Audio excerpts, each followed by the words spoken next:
আসসালামু আলাইকুম ভিউয়ার্স। দুশ্চিন্তা ও ডিপ্রেশন আমাদের জীবনেরই অংশ। দুশ্চিন্তা ও ডিপ্রেশন দূরের ৭ উপায় নিয়ে আজকে জানবো। আলোচনায় আছে দুশ্চিন্তা এবং ৭ ডিপ্রেশন আহ্বান। আমাদের জীবনেরই অবিচ্ছেদ্য অঙ্গ।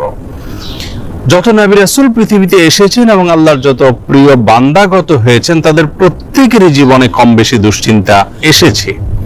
তারা তাদের সেই কঠিন সময়গুলোতে আল্লাহ রাব্বুল আলামিনের কাছে সাহায্য প্রার্থনা এবং আশ্রয় প্রার্থনা করার মাধ্যমে নিজেদেরকে এতটাই নিরাপদে রেখেছেন, এতটাই ভালো রেখেছেন, এতটাই স্বাভাবিক রেখেছেন যে কোনো বিপদ, কোনো মুসিবত, কোনো পেরেশানি, কোনো ডিপ্রেশন তাদেরকে ভেঙে ফেলতে পারেনি।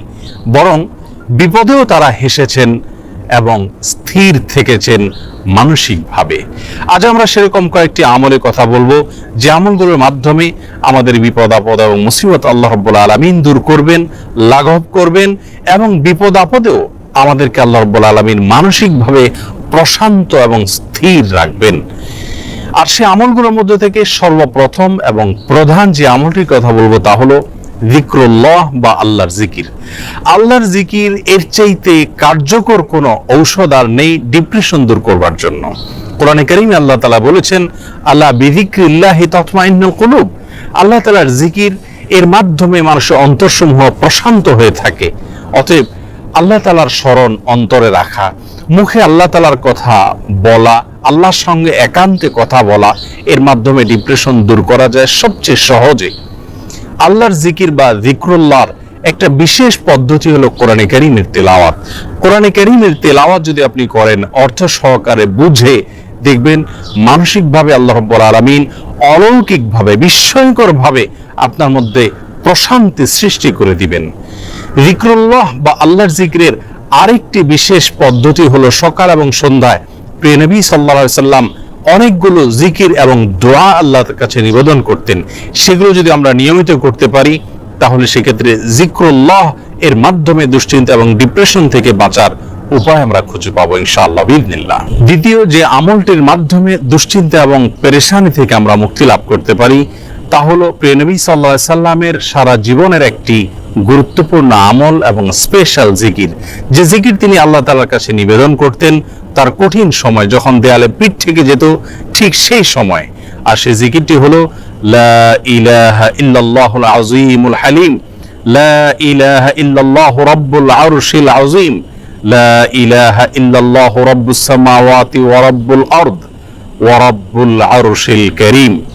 এই জিকিরের মাধ্যমে আল্লাহ রাব্বুল আলামিনের একত্ববাদের স্বীকৃতি, আল্লাহর মাহাত্ম্যের বর্ণনা করার মাধ্যমে আমরা দুশ্চিন্তা এবং পেরেশানি থেকে মুক্তি লাভ করতে পারবো ইনশাআল্লাহ বিইذনিল্লাহ। তৃতীয়ত যে আমলের মাধ্যমে আমাদের বিপদ আপদ এবং কঠিনতম সময়ে আল্লাহ তাআলার আশ্রয় প্রার্থনা করতে পারি, দুশ্চিন্তা থেকে মুক্তি লাভ করতে পারি, সে দোয়াটি প্রিয় নবী সাল্লাল্লাহু আলাইহি সাল্লাম সারা জীবন নিয়মিত পাঠ করতেন।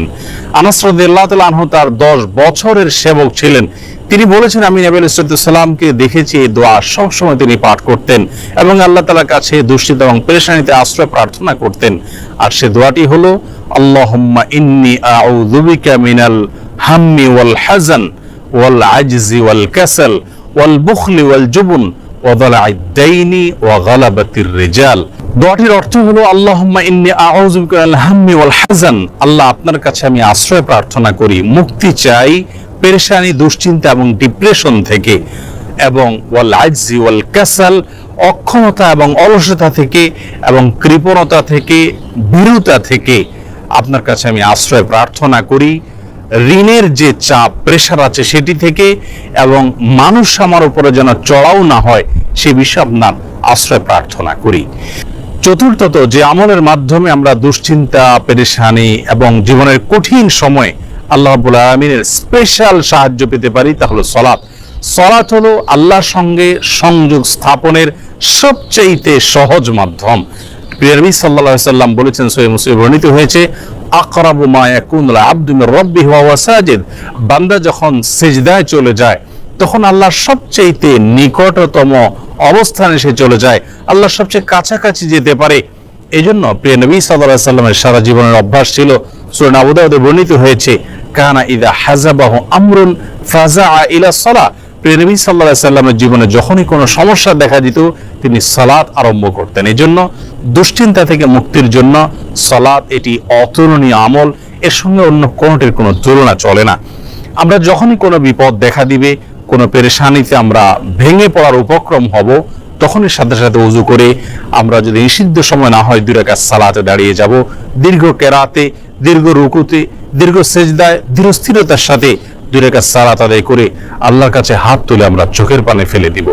সালাতের মধ্যে দুশ্চিন্তা এবং বিপদ থেকে মুক্তি লাভের জন্য যে সালাতটি সবচেয়ে বেশি কার্যকর এবং আমার জীবনে বারবার আমি পরীক্ষা করে দেখেছি যে এর মাধ্যমে আল্লাহ রাব্বুল আলামিন অলৌকিকভাবে, বিস্ময়করভাবে দুশ্চিন্তা থেকে মুক্তি দান করে থাকেন, তা হলো তাহাজ্জুদের সালাহ। ভোর রাতে যখন আপনি সবাই ঘুমিয়ে থাকবে তখন উঠে 2 রাকাত সালাতে দাঁড়িয়ে যাবেন ওযু করে এবং দীর্ঘ সময় নিয়ে ধীরস্থিরতার সাথে কায়মন বাক্যে আল্লাহ তাআলার কাছে সালাত নিবেদন করবেন।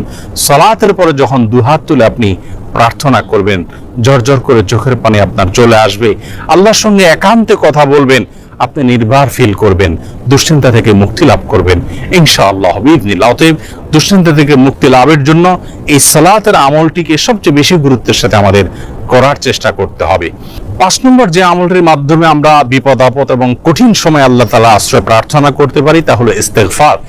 ইস্তেগফার এমন একটি বিষয় যে কোনো বর্ণনায় বর্ণিত হয়েছে, নবী আলাইহিস সালাম বলেছেন, মান লাজিমাল ইস্তেগফার, যে ব্যক্তি ইস্তেগফারকে নিজের জন্য অবধারিত করে নেয়, অপরিহার্য করে নেয়, নিয়মিত ইস্তেগফার করতেই থাকে, আল্লাহ রাব্বুল আলামিন তার সমস্ত পেরেশানি থেকে মুক্তির পথ তার জন্য সহজ করে দেন এবং বের করে দেন। এবং কোরআন কারীমে আল্লাহ তাআলা বলেছেন, ওয়া মা কানা আল্লাহু মুআযযিবাহুম ওয়া হুম ইস্তাগফিরুন, যে মানুষেরা ইস্তেগফারের মধ্যে রত থাকে আল্লাহর আযাব তাদের প্রতি আসে না। এজন্য দুশ্চিন্তা, বিপদ আপদ, পেরেশানি, টেনশন, যে কোনো কঠিন সময়ে আমরা বেশি থেকে বেশি ইস্তেগফার করব। এটিও আমার ব্যক্তিগত জীবনে বারবার আমি আমল করে দেখেছি যে কঠিনতম সময়ে আল্লাহ তাআলা অলৌকিকভাবে সাহায্য করেন। 6 নম্বর আমল হলো নবী করিম সাল্লাল্লাহু আলাইহি ওয়াসাল্লামের প্রতি দুরূদ প্রেরণ করা। দুরূদের আমলটির মাধ্যমে আল্লাহ রাব্বুল আলামিন মানুষের অন্তরকে প্রশান্ত করে থাকেন, স্থির করে থাকেন, অন্তরের পেরেশানি দূর করে থাকেন, বিপদ আপদ এবং মুসিবত থেকে আল্লাহ তাআলা মুক্তি দান করে থাকেন। 7 নম্বর এবং সর্বশেষ যে আমলটির কথা বলবো তা হলো সাদাকা, দান সাদকা। সাধ্য অনুযায়ী আমরা যতটুকু করব এর মাধ্যমে আল্লাহ তাআলা আমাদেরকে বিপদ আপদ এবং কঠিন সময়ে সাহায্য করবেন, মুক্তি নসিব করবেন। সর্বশেষ যে কথাটি বলতে চাই প্রিয় দর্শক, বিপদ আপদ এবং মুসিবত আল্লাহ তাআলা কখনো কখনো বান্দাকে দিয়ে থাকেন বান্দার কল্যাণে, যার বিনিময়ে আল্লাহ রাব্বুল আলামিন জান্নাত দিবেন। দুনিয়াতে যদি সারা জীবন আমরা কষ্ট করি, বিপদে থাকি, মুসিবতে থাকি, আর এর বিপরীতে যদি চিরকালের জন্য, অনন্ত অসীম কালের জন্য জান্নাত আমার হয়ে যায়, তাহলে এটা কিন্তু আমার লাভজনক বিনিয়োগ হলো, এটি আমার জন্য কোনো লস বা ক্ষতিকর কোনো কিছু নয়। এজন্য দুশ্চিন্তা বা পেরেশানি যদি কোনো কারণে দূর না হয়, নিশ্চিতভাবে একজন ঈমানদার মনে রাখবেন যে তার মাধ্যমে আল্লাহ রাব্বুল আলামিন তাকে মহা কল্যাণের পথে নিয়ে যাচ্ছেন। আল্লাহ রাব্বুল আলামিন কঠিন সময়গুলোতে আম্বিয়া আলাইহিম সালাতু সালামের মতো সবরে জামিল বা উত্তম ভাবে সবর তথা ধৈর্য ধারণ করার তৌফিক নসিব করুন। সকল বিপদ আপদ, সকল দুশ্চিন্তা এবং পেরেশানি থেকে আমাদের সকলকে মুক্তি নসিব করুন। আসসালামু আলাইকুম ওয়া রাহমাতুল্লাহি ওয়া বারাকাতুহু।